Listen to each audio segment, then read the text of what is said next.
پہلے عوام، پھر ڈاکٹرز، طبی عملہ اور اب سیاستدان بھی کرونا کی زد میں۔ گورنر سندھ عمران اسماعیل کے بعد سینیٹر مرزا محمد آفریدی کا کرونا ٹیسٹ بھی مثبت آ گیا۔ دونوں رہنماؤں نے خود کو گھروں میں قرنطینہ کر لیا۔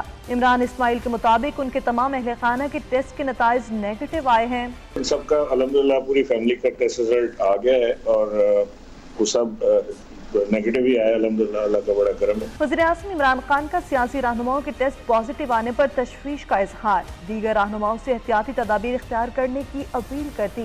ادھر وزیر اعلیٰ عثمان بزدار نے گورنر سندھ عمران اسماعیل کو ٹیلی فون کر کے نیک خواہشات کا اظہار کیا اور جلد صحت یابی کی دعا کی۔